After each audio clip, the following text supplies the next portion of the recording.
5 marks questions are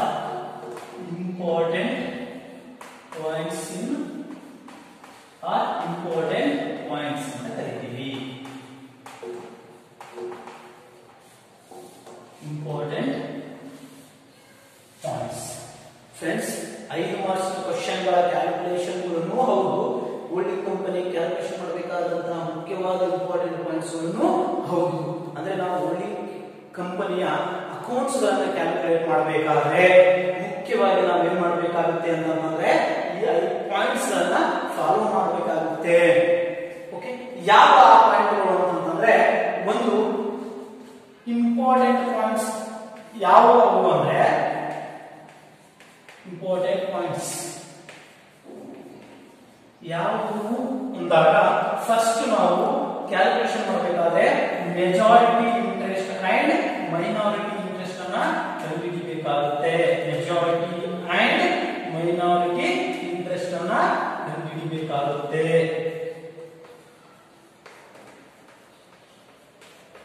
ಒಂದು ನಾವು majority interest ಮತ್ತು ಮೈನಾರಿಟಿ ಇಂಟ್ರೆಸ್ಟ್ ಅನ್ನ ಕಂಡುಹಿಡಿಯಬೇಕು. ಎರಡು, ನಾವು ಟೈಮ್ ರೇಷಿಯೋ ಅನ್ನ ಕಂಡುಹಿಡಿಯಬೇಕು.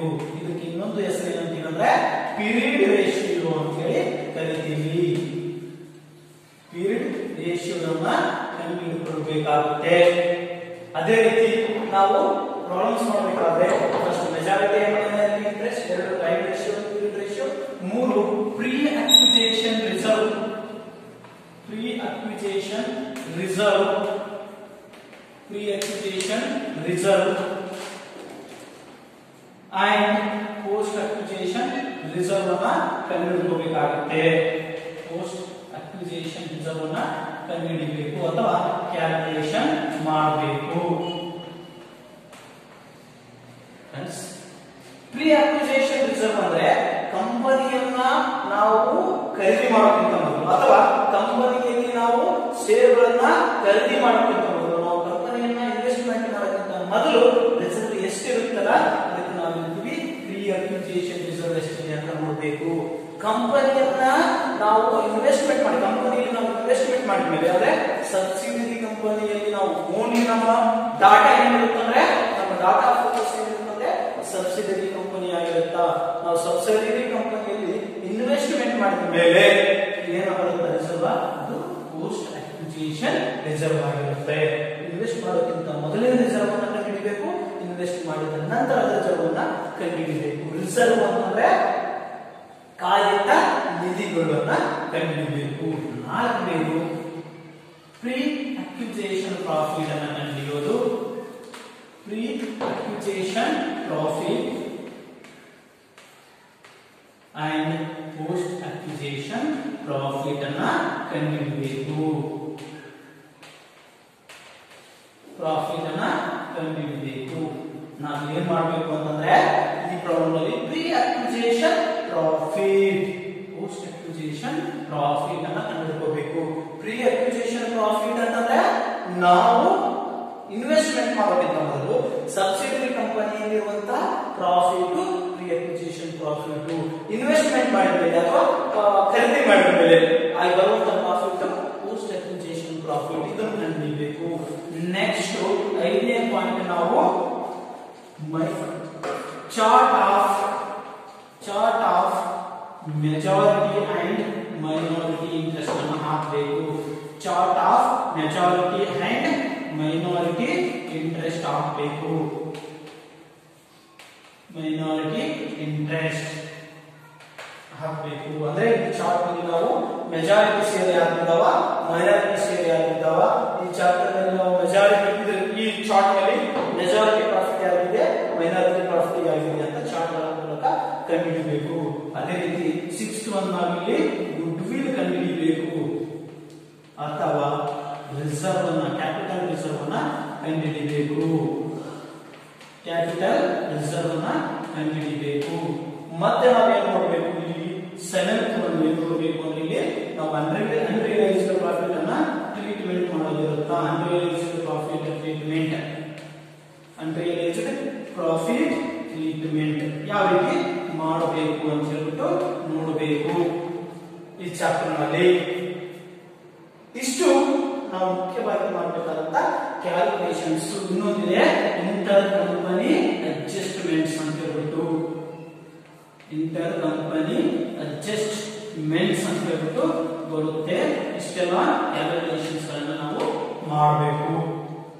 ಈ ಚಾಪ್ಟರ್ ನಲ್ಲಿ ಮುಖ್ಯವಾಗಿ ನಾವು ಮೆಜಾರಿಟಿ ಅಂಡ್ ಮೈನಾರಿಟಿ ಇಂಟ್ರೆಸ್ಟ್ ರೇಷಿಯೋವನ್ನು ಕಂಡುಹಿಡಿಯಬೇಕು. ನೆಕ್ಸ್ಟ್ ಇಲ್ಲಿ ನಾವು ಟೈಮ್ ರೇಷಿಯೋ ಅಥವಾ ಪೀರಿಯಡ್ ರೇಷಿಯೋವನ್ನು ಕಂಡುಹಿಡಿಯಬೇಕು. ಮೂರನೇದು pre acquisition reserve and post acquisition reserve ಕಂಡುಹಿಡಿಯಬೇಕು.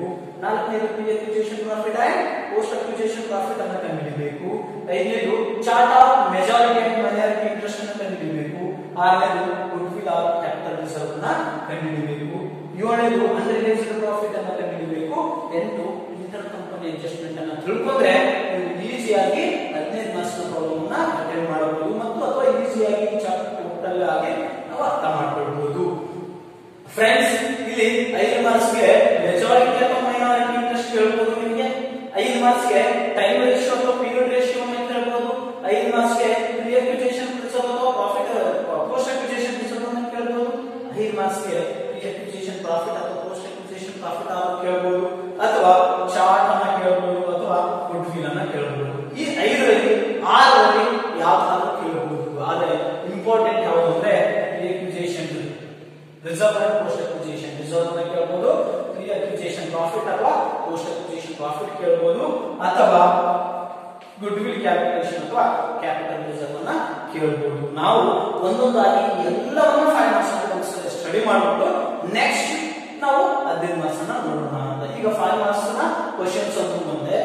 5 ಮಾರ್ಕ್ಸ್ ಕ್ವಶನ್ಸ್ ನಲ್ಲಿ ಏನೇನು ಬರುತ್ತೆ ಅಂತ ನೋಡಿದ್ದು ಇಂಪಾರ್ಟೆಂಟ್ ಪಾಯಿಂಟ್ಸ್ ಒಂದೇ. ಈಗ ನಾವು ಏನ್ ಮಾಡೋದು ಅಂದ್ರೆ first majority and minority interest ರೇಷಿಯೋನ ನೋಡೋಣ. ಮೆಜಾರಿಟಿ ಅಂಡ್ ಮೈನಾರಿಟಿ ಇಂಟ್ರೆಸ್ಟ್ ರೇಷಿಯೋನ ನೋಡೋಣ ಫ್ರೆಂಡ್ಸ್. ಯಾವ ರೀತಿ ಕ್ಯಾಲ್ಕುಲೇಷನ್ ಮಾಡಬೇಕು ಅಂತ. ಯಾಕಂದ್ರೆ ನಾವು ಹೋಲ್ಡಿಂಗ್ ಕಂಪನಿ ಅಕೌಂಟ್ಸ್ ಅನ್ನು ಕ್ಯಾಲ್ಕುಲೇಷನ್ ಮಾಡಬೇಕಾದ್ರೆ ಮಸ್ಟ್ ಅಂಡ್ ಶುಡ್ ಕ್ಯಾಲ್ಕುಲೇಷನ್ ಮಾಡಬೇಕು ಅಂತ.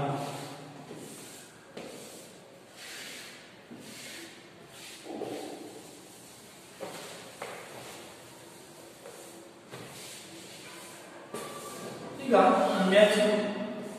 Majority and minority ratio question ಇದೆ. ಕ್ವಶನ್ 5 ಮಾರ್ಕ್ಸ್ ಬರುವಂತ ಕ್ವಶನ್ ಇದು. ಕ್ವಶನ್ ಏನಂದ್ರೆ H company purchase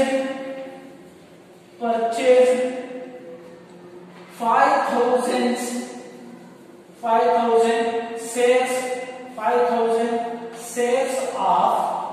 shares of a company limited. Shares of S company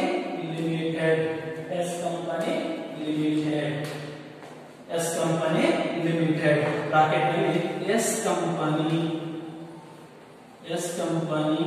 has 7,500 shares of rupees 10 each. Calculate majority and minority ratio. Calculation of majority and minority ratio ದಲ್ಲಿ question ಏನಿದೆ, H company ಅಂತಂದ್ರೆ ನಾವು ಡಿನೋಮಿನೇಷನ್ ಬಳಸೋದು ಏನದು, H ಅಂತ holding company purchased 5,000 shares of S company limited. S company limited ನಲ್ಲಿರುವಂತಹ ಎಷ್ಟು ಸಾವಿರ ಷೇರುಗಳನ್ನ 5,000 ಷೇರುಗಳನ್ನ ಖರೀದಿ ಮಾಡಿದೆ ಅಂತ ಹೇಳ್ತಾನ. ಅಂದ್ರೆ S ಕಂಪನಿಯಲ್ಲಿ ಎಷ್ಟಿದೆ, ಇನ್ನೊಂದು ಬ್ರಾಕೆಟ್ ನಲ್ಲಿ ಹೇಳ್ತಾನೆ S company limited has 7,500 shares only. S ಕಂಪನಿಯಲ್ಲಿ ಎಷ್ಟು ಷೇರು ಇದಾವ, 7,500 ಷೇರು ಇದಾವ. ಒಂದು ಷೇರಿಗೆ 10 ರೂಪಾಯಿ ಅಂತ ಹೇಳ್ತಾನ. ಈಗ ಮೆಜಾರಿಟಿ ಅಂಡ್ ಮೈನಾರಿಟಿ ಇಂಟ್ರೆಸ್ಟ್ ಕಂಡುಹಿಡಿಯೋದು. ಇದು ಕಂಡುಹಿಡಿಯಬೇಕಾದ್ರೆ ನಾವು ಕಾಮನ್ ಆಗಿ 3 ಕಾಲಂಗಳನ್ನ ಹಾಕೊಳ್ಳೋಣ. 3 ಕಾಲಂಗಳು. ಇಲ್ಲಿ ಟೋಟಲ್ ಮೆಜಾರಿಟಿ ಅಂಡ್ ಮೈನಾರಿಟಿ ಅಂತ ಹೇಳ್ತಾರೆ. 3 ಕಾಲಂಗಳನ್ನ ಹಾಕಿದ್ವಿ. ಟೋಟಲ್ ಸೇರ್ಸ್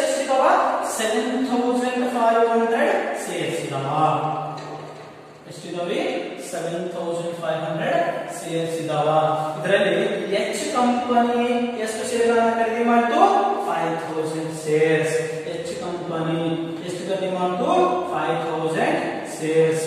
ಉಳಿದಿದ್ದ ಎಷ್ಟು ಶೇರು 2000. 700 ಶೇರು 1000 ಶೇರ್ನಲ್ಲಿ 5000 ಎಚ್ ಕಂಪನಿಯ ಶೇರ್ಗಳನ್ನು ಉಳಿದ ಶೇರ್ಗಳು ಎಷ್ಟು 2500 ಶೇರ್ಗಳು. ಯಾವ ಕಂಪನಿಯು ಎಸ್ ಕಂಪನಿಯು. ಈಗ ರೇಷಿಯೋ ಹೇಳ್ರಿ. ರೇಷಿಯೋ ಹೇಳ್ಬೇಕಂದ್ರೆ 2500 ಅಂದ್ರೆ 2500 2500 ಹೇಳಲೆ 5000. ರೇಷಿಯೋ ಎಷ್ಟು ಇದಕ್ಕಂದ್ರೆ 2:1. Majority is 2 ratio minority 1. Majority to minority 1. ಇದು ನಿಮಗೆ 5 ಮಾರ್ಕ್ಸ್ ಕೇಳುವಂತ ಕ್ವಶನ್ ಆಗಿರುತ್ತಾ. ಇದು ಮೆಜಾರಿಟಿ ಮತ್ತು ಮೈನಾರಿಟಿ ರೇಷಿಯೋ. ಇನ್ನೊಂದು ಕ್ವಶನ್ ಅನ್ನ ನೋಡೋಣ. ಮೆಜಾರಿಟಿ ಮತ್ತು ಮೈನಾರಿಟಿ ರೇಷಿಯೋ ಸಂಬಂಧಪಟ್ಟಂತೆ ಇನ್ನೊಂದು ಕ್ವಶನ್ ನೋಡೋಣ.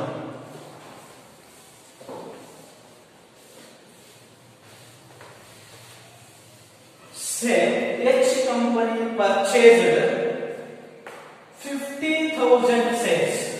H company purchased 50,000 shares of S company limited.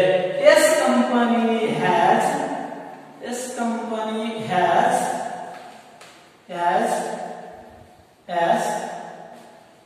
60,000 shares. 60,000 shares of rupees 10 each. Friends, ಈಗ ನಾವು ಮೆಜಾರಿಟಿ ಮತ್ತು ಮೈನಾರಿಟಿ ರೇಷಿಯೋನ ಕ್ಯಾಲ್ಕುಲೇಟ್ ಮಾಡೋದು ಯಾವ ರೀತಿ ಅಂತ ಹೇಳ್ಬಿಟ್ಟು ನೋಡಿದೀವಲ್ಲ. ಸೇಮ್ ಯಾವ ರೀತಿ ಅಂದ್ರೆ 3 ಕಾಲಮ್ ಅನ್ನು ಹಾಕೊಳ್ಳಿ. ಇಲ್ಲಿ ಟೋಟಲ್ ಮೆಜಾರಿಟಿ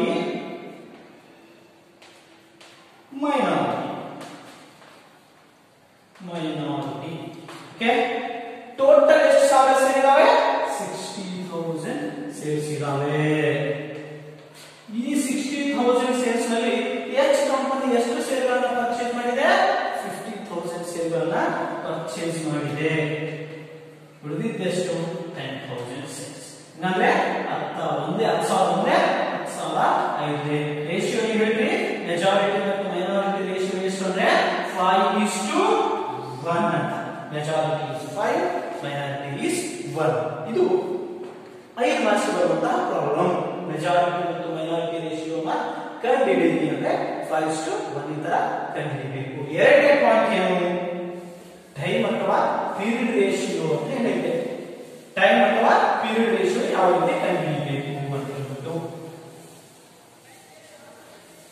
ಟೈಮ್ ಅಥವಾ ಪೀರಿಯಡ್ ರೇಷಿಯೋ ಯಾವ ರೀತಿ ಕಂಡುಹಿಡಿಯಬೇಕು ಎಂಬುದನ್ನ ನೋಡೋಣ ಫ್ರೆಂಡ್ಸ್. ಎರಡನೇದು ಯಾವುದು time ratio. Time bar period ratio ಅನ್ನ ಕಂಡುಹಿಡಿಯೋದು.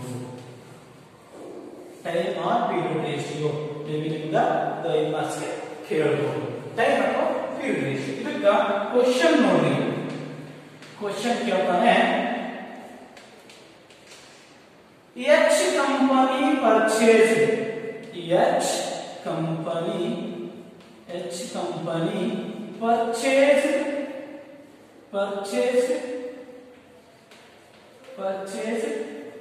or acquired Y company or S company. H ಅಂದ್ರೆ holding company, purchased S company on 1/4/2017 ಅಂತ ಕೊಟ್ಟ. Calculate time or period ratio. ಇಲ್ಲಿ ನಾವು ಟೈಮ್ ಆರ್ ಪೀರಿಯಡ್ ರೇಷಿಯೋದಲ್ಲಿ ಇದು ಫುಲ್ ಪೀರಿಯಡ್. ಯಾವಾಗ ಓಪನಿಂಗ್ ನಾವು ನೋಡ್ರಿ ಫೈನಾನ್ಷಿಯಲ್ ಇಯರ್ ಯಾವುದು ನಾವು ಇಂಪಾರ್ಟೆಂಟ್ ಆಗಿ ನಾವು ಅಕೌಂಟ್ಸ್ ಅಥವಾ ಫೈನಾನ್ಷಿಯಲ್ ಸ್ಟೇಟ್ಮೆಂಟ್ ಅನ್ನ ಪ್ರಿಪೇರ್ ಮಾಡಬೇಕಾದ್ರೆ ಒಂದು ಫೈನಾನ್ಷಿಯಲ್ ಇಯರ್ ಇರುತ್ತಲ್ಲ, ಆ ಫೈನಾನ್ಷಿಯಲ್ ಇಯರ್ ಯಾವಾಗಲೂ ಏನಾಗಿರುತ್ತಾ ಫೈನಾನ್ಷಿಯಲ್ ಇಯರ್ ನಮಗೆ ಇಂಪಾರ್ಟೆಂಟ್ ಆಗುತ್ತಾ. ಫೈನಾನ್ಷಿಯಲ್ ಇಯರ್ ಇಂಪಾರ್ಟೆಂಟ್ ಆಗುತ್ತಾ. ನಮ್ಮ ಫೈನಾನ್ಷಿಯಲ್ ಇಯರ್ ಯಾವಾಗಲೂ ಎಲ್ಲಿಂದ ಸ್ಟಾರ್ಟ್ ಆಗಿ ಎಲ್ಲಿ ಏನಾಗುತ್ತಾ 1/4/2000 ನಿಂದನೇ ಚಾಲು ಆಗುತ್ತೆ. 1/4/2014, 2017, 2018 ಯಾವ ವರ್ಷ ಫಸ್ಟ್ ಏಪ್ರಿಲ್ ಶುರುವಾಗ್ಬಿಟ್ಟು ಮುಗಿಯೋದು ಎಲ್ಲಿಗೆ 31 ಮಾರ್ಚ್ಗೆ ಮುಗಿಯುತ್ತಾ. ಇದು ನಮ್ಮ ಫೈನಾನ್ಸ್ ಇಯರ್. ಇದಕ್ಕೂ ಸಹ 12 months ಪೀರಿಯಡ್ ಅನ್ನು ಹೊಂದಿರುತ್ತೆ ವರ್ಷದಲ್ಲಿ. ಫ್ರೆಂಡ್ಸ್, ಫೈನಾನ್ಸಿಯಲ್ ಇಯರ್ ಯಾವಾಗಲೂ ಏಪ್ರಿಲ್ 1 ಇಂದ ಶುರುವಾಗ್ಬಿಟ್ಟು ಮಾರ್ಚ್ 31ಕ್ಕೆ ಎಂಡ್ ಆಗುತ್ತೆ. ಅದು ಯಾವುದೇ ವರ್ಷ ಇರಬಹುದು ನೋಡಿ. 2017ರಲ್ಲಿ ಶುರುವಾದ್ರೆ 2018ಕ್ಕೆ ಎಂಡ್ ಆಗುತ್ತಾ, 2018ರಲ್ಲಿ ಶುರುವಾದ್ರೆ 2019ಕ್ಕೆ ಎಂಡ್ ಆಗುತ್ತಾ, 2019ರಲ್ಲಿ ಶುರುವಾದ್ರೆ 2020ಕ್ಕೆ ಎಂಡ್ ಆಗುತ್ತಾ. ಇದು ನೆನಪಿಟ್ಕೋಬೇಕು. ಇಲ್ಲಿ ಯಾವಾಗ ಹೆಚ್ಚು ಕಂಪನಿಯು ಷೇರುಗಳನ್ನ ಪರ್ಚೇಸ್ ಮಾಡಿದೆ, ಇಲ್ಲಿ ನಾವೇನ್ ಮಾಡ್ತೀವಿ, ಫಸ್ಟ್ ಗೆ ಟೈಮ್ ಪೀರಿಯಡ್ ಅನ್ನ 2 ಭಾಗಗಳನ್ನಾಗಿ ನಾವು ಫಾರ್ಮೆಟ್ ನಲ್ಲಿ ಮಾಡ್ಕೊಳ್ತೀವಿ. ಎರಡು ಭಾಗದಲ್ಲಿ ಒಂದು ಪ್ರೀ ಅಕ್ವಿಸಿಷನ್ ಪೀರಿಯಡ್ ಅಂತ ಕರಿತೀವಿ. ಇದಕ್ಕ pre acquisition period, post acquisition period.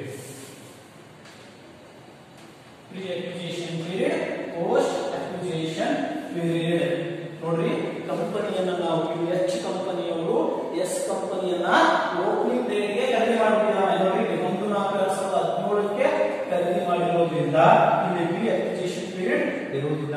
ಉಳಿದಿದ್ದೆಲ್ಲ post acquisition period. ಎಷ್ಟು? 1 year. ಅವಾಗ ನಮಗೆ ನಾವು ಪೀರಿಯಡ್ ಅನ್ನ ಕ್ಯಾಲ್ಕುಲೇಷನ್ ಮಾಡುವಂತ ಅವಶ್ಯಕತೆ ಇಲ್ಲ. ಈ ರೇಷಿಯೋಗಳನ್ನ ಕ್ಯಾಲ್ಕುಲೇಷನ್ ಮಾಡುವಂತ ಅವಶ್ಯಕತೆ ಇಲ್ಲ. ಯಾವಾಗ ಹೋಲ್ಡಿಂಗ್ ಕಂಪನಿಯು ಸಬ್ಸಿಡರಿ ಕಂಪನಿಯನ್ನ ವರ್ಷದ ಮೊದಲನೇ ದಿನದಂದೇ ಖರೀದಿ ಮಾಡಿದ್ರೆ ನಮಗೆ ಈ ಅಕ್ವಿಸಿಷನ್ ಪೀರಿಯಡ್ ಅನ್ನ ಕ್ಯಾಲ್ಕುಲೇಷನ್ ಮಾಡುವಂತದ್ದು ಅವಶ್ಯಕತೆ ಇಲ್ಲ. ಪೋಸ್ಟ್ ಅಕ್ವಿಸಿಷನ್ ಪೀರಿಯಡ್ 1 year ಆಗಿರುತ್ತೆ. ಅಂದ್ರೆ ಅರ್ಥ ಟೋಟಲಿ ಆ ಬಿಸಿನೆಸ್ 1 year ಪೂರ್ತಿಯಾಗಿ ನಡೆದಿರುತ್ತೆ ಅಂತ ಅರ್ಥ. ಇಲ್ಲಿ ನಾವು ರೇಷಿಯೋನ ಕ್ಯಾಲ್ಕುಲೇಟ್ ಮಾಡೋದು ಅವಶ್ಯಕತೆ ಇಲ್ಲ. ಇದೇ H company purchase S company on 1/7/2017 ಅಂತಿದ್ರೆ ಫ್ರೆಂಡ್ಸ್ ಎಷ್ಟು? 1 ಜುಲೈ 2017, ಜುಲೈ 1 2017 ಖರೀದಿ ಮಾಡಿದಂತ ಇದೆ. ಈ ಖರೀದಿಗಿಂತ ಮೊದಲನೇ ದಿನಕ್ಕೆ ಅಂತ ಕರಿತೀವಿ. ಈ ಖರೀದಿಗಿಂತ ಮೊದಲು ಬಂದಿರುವಂತಹ ತಿಂಗಳಿಗೆ ಏನಂತೀವಿ ಅಂದ್ರೆ ಪ್ರೀ ಅಕ್ವಿಸಿಷನ್ ಪೀರಿಯಡ್ ಅಂತೀವಿ. ಈ ಖರೀದಿಯ ನಂತರದ ತಿಂಗಳಿಗೆ ಅಂತೀವಿ ಪೋಸ್ಟ್ ಅಕ್ವಿಸಿಷನ್ ಪೀರಿಯಡ್ ಅಂತ ಕರಿತೀವಿ. ಹಂಗಂದ್ರೆ ಯಾವಾಗ ಖರೀದಿ ಮಾಡಿದ್ದಾನೆ? ಜುಲೈಗೆ ಖರೀದಿ ಮಾಡಿದ್ದಾನೆ. ಜುಲೈ ಅಂದ್ರೆ ತಿಂಗಳು. ನಮ್ಮ ಫೈನಾನ್ಷಿಯಲ್ ಇಯರ್ ಯಾವಾಗ ಚಾಲು ಆಗುತ್ತಾ? ಏಪ್ರಿಲ್, ಮೇ, ಜೂನ್ 3 ತಿಂಗಳು. ಜೂನ್ 30ಕ್ಕೆ 3 ತಿಂಗಳು. ಹೌದಾ? 3 months. ಉಳಿದಿದ್ದು ಎಷ್ಟು ಮಂತ್? 1 year ದಲ್ಲಿ 9 months. ಹಂಗಂದ್ರೆ ರೇಷಿಯೋ ಹೇಳಿದ್ವಿ ಅಂತಂದ್ರೆ 3 ರೇಷಿಯೋ ಎಷ್ಟು? 1:3 ratio. Pre acquisition period ratio, post acquisition period ratio 1:3 is your answer. ಇದು ನಿಮಗೆ 5 ಮಾರ್ಕ್ಸ್ ಬರುವಂತ ಪ್ರಾಬ್ಲಮ್. ಅದೇ ಫ್ರೆಂಡ್ಸ್, ಈಗ ಇನ್ನೊಂದು ಪ್ರಾಬ್ಲಮ್ ಅನ್ನು ಸಾಲ್ವ್ ಮಾಡಬೇಕಲ್ಲ, ಅದಕ್ಕೆ ಸೇಮ್ ಆಗಿ ಇನ್ನೊಂದು ಪ್ರಾಬ್ಲಮ್ ಅನ್ನ ಸಾಲ್ವ್ ಮಾಡೋಣ. ಇದು 17 ಬರ್ತದೆ ಫ್ರೆಂಡ್ಸ್. ಇದು 17 ಬದಲು 1/10/2017 ಇದ್ರೆ ಏನಾಗುತ್ತೆ ಅಂದ್ರೆ ಕಂಪನಿಯ ಪ್ರಥಮ ಇಲ್ಲಿಂದ ಹಿಡಿದು ಯಾವಾಗಿಂದ ಚಾಲು ಆಗುತ್ತಾ? April, May, June, July, August, September 30 ತನಕ. ಅಕ್ಟೋಬರ್ ಅಂತಂದ್ರೆ ಸೆಪ್ಟೆಂಬರ್ 30 ತನಕ ಏನಾಗಿರುತ್ತಾ? ಈ ಅಕ್ವಿಸಿಷನ್ ಪೀರಿಯಡ್. ಅಂದ್ರೆ ನಾವು ಅದನ್ನ ಖರೀದಿ ಮಾಡೋಕ್ಕಿಂತ ಮೊದಲಿನ ತಿಂಗಳುಗಳು. ಖರೀದಿ ಮಾಡಿದ ಅಕ್ಟೋಬರ್ ಇಂದ ಮಾಡಿದೆ. ಖರೀದಿ ಮಾಡಿದ ನಂತರ ತಿಂಗಳುಗಳಷ್ಟು 6. ಅವಾಗ ರೇಷಿಯೋ ಏನಾಗುತ್ತಾ? 6 ಅಂದ್ರೆ 2 months. ಓಕೆ, 6 ಅಂದ್ರೆ 6. ರೇಷಿಯೋ ಏನಾಯಿತು? ಆನ್ಸರ್ 1:1. ಅಂದ್ರೆ pre acquisition period is 1, post acquisition period ratio is 1. ಇದು ನಮ್ಮ ಎರಡನೇ ಇಂಪಾರ್ಟೆಂಟ್ ಪಾರ್ಟ್. ಇದು 5 ಮಾರ್ಕ್ಸ್ಗೆ ಪ್ರಾಬ್ಲಮ್ಗಳು ಬರಬಹುದು. ನೆಕ್ಸ್ಟ್ ನಮ್ಮ ಮೂರನೇ ಪಾಯಿಂಟ್ ಏನಿದೆ? ಮೂರನೇ ಪಾಯಿಂಟ್ ನಾವು ಕ್ಯಾಲ್ಕುಲೇಷನ್ ಮಾಡಬೇಕಾಗಿದ್ದು pre acquisition reserve or post acquisition reserve. ನಾವು ಕ್ಯಾಲ್ಕುಲೇಟ್ ಮಾಡಬೇಕಾಗಿದ್ದೇನು? Pre acquisition reserve or post acquisition reserve ಅಂತ. ಮೂರನೇ point pre acquisition reserve, acquisition reserve and post acquisition reserve calculation, post acquisition reserve calculation, reserve calculation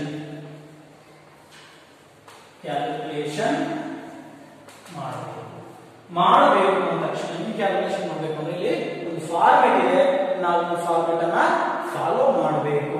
pre acquisition reserve ಆಗಿ post acquisition reserve calculation ಮಾಡಬೇಕಾದ್ರೆ ನಮ್ದೊಂದು format ಇದೆ. ಈ format ಅನ್ನು ನಾವು ನೋಡೋಣ.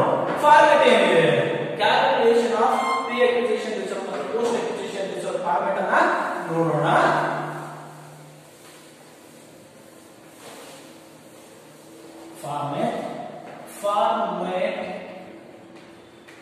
Format for calculation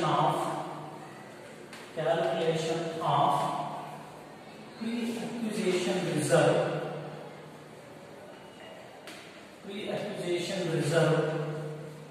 and post-acquisition reserve.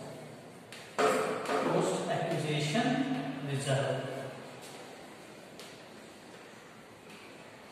Pre-acquisition reserve, post-acquisition reserve. Third point ಇದೆಲ್ಲ ಅದರ format.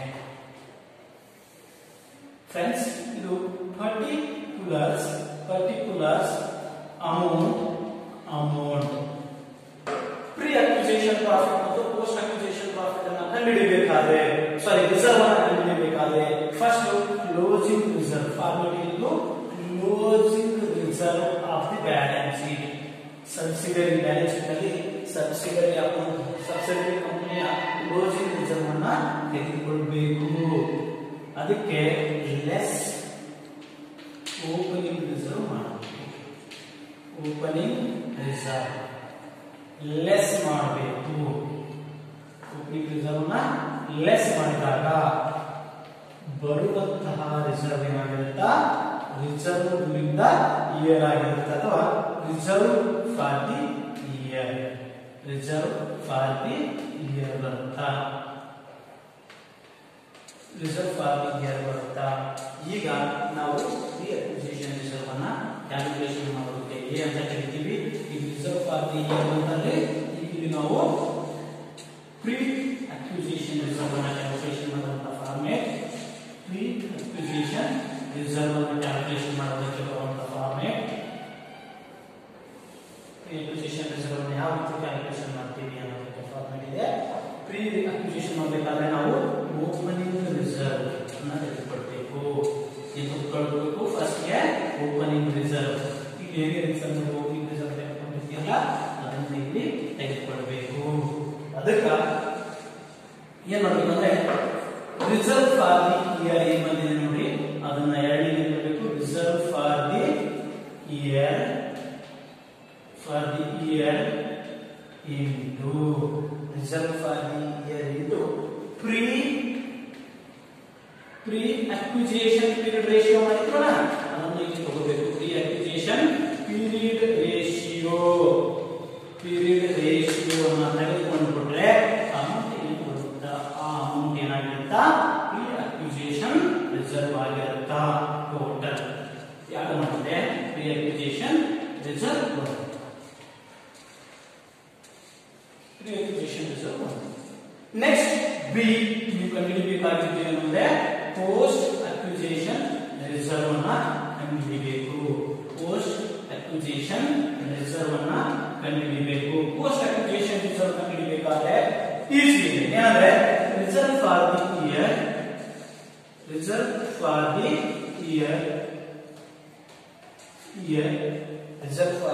year into post acquisition period ratio. post acquisition period ratio ಕಂಡುಹಿಡಿದಿವಲ್ಲ ಅದನ್ನ period ratio ಬರುವಂತ ಅಮೌಂಟ್ post acquisition reserve. ಬರುವಂತ ಅಮೌಂಟ್ ಏನಾಗುತ್ತೆ post acquisition reserve ಆಗಿರುತ್ತೆ. ಇದಕ್ಕೆ ಒಂದು ಎರಡು ಪ್ರಾಬ್ಲಮ್ ಅನ್ನ ನೋಡಿ.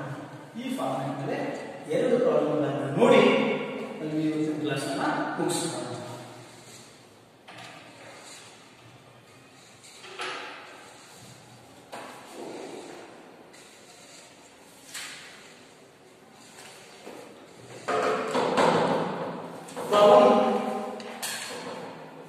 ನಾವು ಪ್ರಾಬ್ಲಮ್ ನ ಪೋಸ್ಟ್ ಮಾಡಿರ್ತೀವಿ.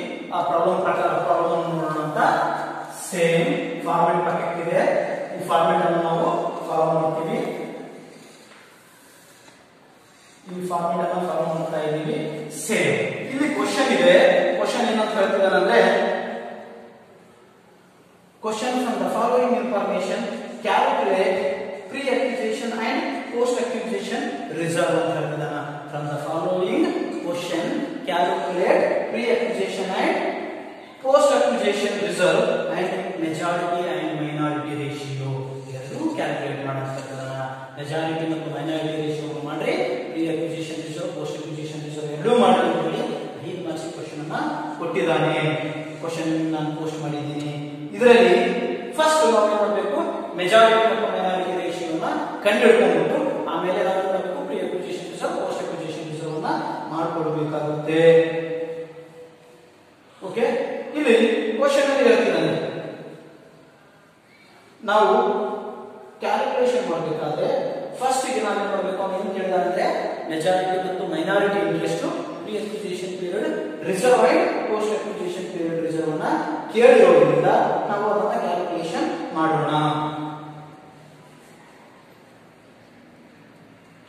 ಈಗ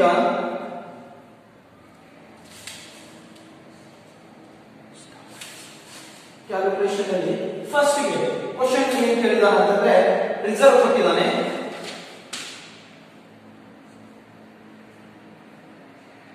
ಫಸ್ಟ್ ಗೆ ನಾವು ಪ್ರೀ ಅಕ್ವಿಸಿಷನ್ ಪೀರಿಯಡ್ ಮತ್ತು ಪೋಸ್ಟ್ ಅಕ್ವಿಸಿಷನ್ ಪೀರಿಯಡ್ ರೇಷಿಯೋನ ಕಂಡುಹಿಡಿಯಬೇಕಾದ್ರೆ ನಾವು ಮುಖ್ಯವಾಗಿ ಕಂಡುಹಿಡಿಯಬೇಕಾಗಿದ್ದು ಏನಪ್ಪಾ ಅಂದ್ರೆ ಟೈಮ್ ಪೀರಿಯಡ್ ರೇಷಿಯೋನ ಕಂಡುಹಿಡಿಯಬೇಕು. ಟೈಮ್ ಪೀರಿಯಡ್ ರೇಷಿಯೋನ ಕಂಡುಹಿಡಿದ ಮೇಲೆ ಮಾತ್ರ ನಮಗ ಪ್ರೀ ಅಕ್ವಿಸಿಷನ್ ಪೀರಿಯಡ್ ರೇಷಿಯೋ ಮತ್ತು ಪೋಸ್ಟ್ ಅಕ್ವಿಸಿಷನ್ ಪೀರಿಯಡ್ ರೇಷಿಯೋನ ಕಂಡುಹಿಡಿಯಬೇಕಾಗುತ್ತೆ. Pre acquisition ratio, post acquisition ಅಂದ್ರೆ ಪೀರಿಯಡ್ ಅನ್ನ ಕಂಡುಹಿಡಿದಂಗೆ ಅಂತ ಅರ್ಥ. ಇಲ್ಲಿ ನಾವು ಅದಕ್ಕೆ ಟೈಮ್ ರೇಷಿಯೋನ ಕಂಡುಹಿಡಿಕೊಳ್ಳೋಣ. ಟೈಮ್ ರೇಷಿಯೋನ ಕಂಡುಹಿಡಿಕೊಳ್ಳೋಣ. ಟೈಮ್ ರೇಷಿಯೋ ಕಂಡುಹಿಡಿಯಬೇಕಾದ್ರೆ ಈಗಾಗಲೇ ಟೈಮ್ ಮತ್ತು ಪೀರಿಯಡ್ ರೇಷಿಯೋ ಒಂದೇ. ನಾವು ಕಂಡುಹಿಡಿಯಬೇಕಾದ್ರೆ ಕಂಪನಿ ಯಾವಾಗ ಖರೀದಿ ಆಗಿದೆ ಅದು ಇಂಪಾರ್ಟೆಂಟ್ ಆಗುತ್ತಾ ನೋಡಿ. ಟೈಮ್ ರೇಷಿಯೋ ಕಂಡುಹಿಡ್ಕೊಂಡ್ಬಿಟ್ಟು ಪ್ರೀ ಅಕ್ವಿಸಿಷನ್ ಅನ್ನ ನೋಡೋಣ. Time ratio or period ratio ನೋಡಿ ಫ್ರೆಂಡ್ಸ್. ಟೈಮ್ ರೇಷಿಯೋ ಕಂಡುಹಿಡಿಯಬೇಕಾದ್ರೆ 2 ಕಾಲಂಗಳನ್ನು ಹಾಕೋರಿ ಅಂತ ಹೇಳಿದೆ. 2 ಕಾಲಂ ಇಲ್ಲಿ pre acquisition period, acquisition period, ಎರಡನೇದು ಪೋಸ್ಟ್ ಅಕ್ವಿಸಿಷನ್ ಪೀರಿಯಡ್ ಅಂತ ಬರ್ತದೆ. ಓಕೆ, ಫಸ್ಟ್ ಪ್ರಾಬ್ಲಮ್ ನಲ್ಲಿ ಮೆನ್ಷನ್ ಮಾಡಿದ್ದಾನೆ X limited acquired Y limited. X limited Y limited ಅನ್ನ ಖರೀದಿ ಮಾಡಿದೆ. ಯಾವಾಗ ಅಂತ ಹೇಳ್ತಾನಂದ್ರೆ ಆನ್ 1/7/2017. ಯಾವಾಗ ಖರೀದಿ ಮಾಡಿದೆ? ಎಕ್ಸ್ ಲಿಮಿಟೆಡ್ ಅಂದ್ರೆ ಇದು ಹೋಲ್ಡಿಂಗ್, ವೈ ಲಿಮಿಟೆಡ್ ಅನ್ನ ಖರೀದಿ ಮಾಡಿತು, ಇದು ಸಬ್ಸಿಡರಿ. ಯಾವಾಗ ಖರೀದಿ ಮಾಡಿತು ಅಂದ್ರೆ 1/7/2017 ಗೆ ಖರೀದಿ ಮಾಡಿತು.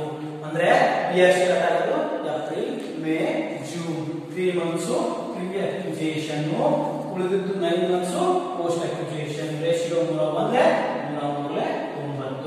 ಟೈಮ್ ಪೀರಿಯಡ್ ರೇಷಿಯೋ ಇದು 1:3 ಇದೆ. ಟೈಮ್ ಪೀರಿಯಡ್ ರೇಷಿಯೋ ಇದ್ರೆ ನಾವು ಪ್ರೀ ಅಕ್ವಿಸಿಷನ್ ಪ್ರಾಫಿಟ್ ಮತ್ತು ಪ್ರೀ ಅಕ್ವಿಸಿಷನ್ ರಿಸರ್ವ್ ಮತ್ತು ಪೋಸ್ಟ್ ಅಕ್ವಿಸಿಷನ್ ರಿಸರ್ವ್ ಮಾಡಕ್ಕೆ ಸಾಧ್ಯ. ಈಗ ಫಾರ್ಮೆಟ್ ಪ್ರಕಾರ ಪರ್ಟಿಕ್ಯುಲರ್ಸ್ ಅಮೌಂಟ್ ನಾವೀಗ ಕ್ಯಾಲ್ಕುಲೇಷನ್ ಮಾಡ್ತೀವಿ. Calculation of pre acquisition and post acquisition ratio. Calculation of pre acquisition and acquisition and post acquisition reserve. post acquisition reserve ಅನ್ನ ಮಾಡ್ತಾ ಇದ್ದೀವಿ. ಓಕೆ ಫ್ರೆಂಡ್ಸ್, ಈಗ ಫಸ್ಟ್ ಏನ್ ಮಾಡ್ತೀವಿ ಅಂದ್ರೆ ಕ್ಲೋಸಿಂಗ್ ರಿಸರ್ವ್ ಅನ್ನ ಸಬ್ಸಿಡರಿ ಕಂಪನಿಯ ಬ್ಯಾಲೆನ್ಸ್ ಶೀಟ್ ನಲ್ಲಿ ನೋಡಿ. ಇಲ್ಲಿ ಸಬ್ಸಿಡರಿ ಕಂಪನಿ ಏನಿದೆ ಅದರ ಕ್ಲೋಸಿಂಗ್ ರಿಸರ್ವ್ ಅನ್ನ ತಗೊಳ್ಬೇಕು ಅಂತ. ಸಬ್ಸಿಡರಿ ಕಂಪನಿ ಯಾವ್ದಿದೆ? Y limited subsidiary company. ನಾವು ಮುಖ್ಯವಾಗಿ ನಾವು ಕ್ಲಿಕ್ ಮಾಡಬೇಕಾಗಿದ್ದು ಸಬ್ಸಿಡರಿ ಕಂಪನಿ ಮಾತ್ರ. ಸಬ್ಸಿಡಿ ಕಂಪನಿ ವಾಯ್ ಇದೆ. ವಾಯ್ ಕ್ಲೋಸಿಂಗ್ ರಿಸರ್ವ್ ಎಷ್ಟಿದೆ ಅಂತಂದ್ರೆ ವಾಯ್ ಲಿಮಿಟೆಡ್ ರಿಸರ್ವ್ ಎಷ್ಟಿದೆ ಅಂದ್ರೆ 60,000 rupees ಇದೆ. ವಾಯ್ ಲಿಮಿಟೆಡ್ ರಿಸರ್ವ್ ಎಷ್ಟಿದೆ? ಕ್ಲೋಸಿಂಗ್ ರಿಸರ್ವ್ 60,000 ಇದೆ. ಕ್ಲೋಸಿಂಗ್ ರಿಸರ್ವ್ ಎಷ್ಟಿದೆ? 60,000 rupees ಇದೆ. ಇದಕ್ಕೆ ಮೌಲ್ಯ ಅಂತ ಹೇಳ್ತಾರೆ ಅಡ್ಜಸ್ಟ್ಮೆಂಟ್ ನಲ್ಲಿ ಎಕ್ಸ್ ಲಿಮಿಟೆಡ್ ನೋಡಿ, ಅಡ್ಜಸ್ಟ್ಮೆಂಟ್ ನಲ್ಲಿ ನೋಡಬೇಕು ಕೆಳಗಡೆ X limited acquired shares in Y Limited on 1/7/2017 ಇದು ಟೈಮ್ ಪೀರಿಯಡ್ ರೇಷಿಯೋ ಆಯಿತು. on 1/4/2017 ಅಂದ್ರೆ ಓಪನಿಂಗ್ ಅಂತ 1/4/2017 ನಲ್ಲಿ opening Y Limited showed balance ₹24,000 to its general reserve. 1/4/2017 Y Limited ನ ಬ್ಯಾಲೆನ್ಸ್ ಶೋ ಮಾಡ್ತಿತ್ತು ಅಂತ ಎಷ್ಟು 24,000 ಜನರಲ್ ರಿಸರ್ವ್ ನ, ಅಂದ್ರೆ ಇದು ಓಪನಿಂಗ್ ರಿಸರ್ವ್ ಅಂತ. ನಾವೇನ್ ಮಾಡ್ಬೇಕು ಅಂತ ಹೇಳಿದ್ವಿ? ಲೆಸ್ ಓಪನಿಂಗ್ ರಿಸರ್ವ್ ಮಾಡಿ ಅಂತ ಹೇಳಿದ್ವಿ. ಓಪನಿಂಗ್ ರಿಸರ್ವ್ ಇದೆ. ಓಪನಿಂಗ್ ರಿಸರ್ವ್ ಎಷ್ಟಿದೆ? 24,000 ಲೆಸ್ ಮಾಡಕ್ ಹೇಳ್ತೀರಾ ಅಂದ್ರೆ ಬರುವಂತ amount 36,000 is the reserve for the year. 36,000 ಏನು reserve for the year. Reserve for the year ಎಷ್ಟು? 36,000. ಇದರಲ್ಲಿ ಎ ನಾವು ಕಂಡುಹಿಡಿಯಬೇಕಾಗಿದ್ದೇನು? ನಮಗೆ ರಿಸರ್ವ್ ಫಾರ್ ದಿ ಇಯರ್ ಸಿಕ್ತು. ನಾವು ಕಂಡುಹಿಡಿಯಬೇಕಾಗಿದ್ದು ಪ್ರೀ ಅಕ್ವಿಸಿಷನ್ ರಿಸರ್ವ್ ಅನ್ನ ಕಂಡುಹಿಡಿಯಬೇಕು. ಪ್ರೀ ಅಕ್ವಿಸಿಷನ್ ರಿಸರ್ವ್ ಅನ್ನ ಕಂಡುಹಿಡಿಯಬೇಕು. ಪ್ರೀ ಅಕ್ವಿಸಿಷನ್ ರಿಸರ್ವ್ ಕಂಡುಹಿಡಿಯಬೇಕಾದ್ರೆ ಏನ್ ತಗೋಬೇಕು? ಓಪನಿಂಗ್ ರಿಸರ್ವ್ ಅನ್ನ ತೆಗೆದುಕೊಳ್ಳಬೇಕು. ಓಪನಿಂಗ್ ರಿಸರ್ವ್ ಅನ್ನ ತೆಗೆದುಕೊಳ್ಳಬೇಕು. ಓಪನಿಂಗ್ ರಿಸರ್ವ್ ಎಷ್ಟಿದೆ ಫ್ರೆಂಡ್? 24,000 ಇದೆ ಓಪನಿಂಗ್ ರಿಸರ್ವ್. ಓಕೆ, ಈಗ ರಿಸರ್ವ್ ಫಾರ್ ದಿ ಇಯರ್ ನಲ್ಲಿ ರಿಸರ್ವ್ ಫಾರ್ ದಿ ಇಯರ್ ಇದೆಯಲ್ಲ, ಇದರಲ್ಲಿ ಇದನ್ನು ಕಂಡುಹಿಡಿಯಬೇಕು. ಇಂಟು ನಾವೇನ್ ಮಾಡಬೇಕು? ಪ್ರೀ ಅಕ್ವಿಸಿಷನ್ ಪೀರಿಯಡ್ ರೇಷಿಯೋ ಅನ್ನ ಮಾಡಬೇಕು. ರಿಸರ್ವ್ ಫಾರ್ ದಿ ಇಯರ್ ಎಷ್ಟಿದೆ? ರಿಸರ್ವ್ ಫಾರ್ ದಿ ಇಯರ್ 36,000 ಇದೆ. ಪ್ರೀ ಅಕ್ವಿಸಿಷನ್ ಪೀರಿಯಡ್ ರೇಷಿಯೋ ಎಷ್ಟಿದೆ? 1:3 ಇದೆ. ಅಂದ್ರೆ 1 + 3 ಕೂಡಿಸಿದ್ರೆ ಎಷ್ಟಾಗುತ್ತೆ? 4. 1/4 ಇದೆ. ಅಂದ್ರೆ 36,000 4 ಭಾಗ ಮಾಡಿದ್ರೆ 9,000 ಇದೆ. 9,000 pre acquisition period ratio. Okay, 1:3. ಈಗ 24 + 9 33,000 pre acquisition period reserve. Pre acquisition reserve ಅಂತ ಹಾಕ್ತೀನಿ. ನೆಕ್ಸ್ಟ್ ಬರುವಂತದ್ದು B, post acquisition reserve. Post acquisition reserve.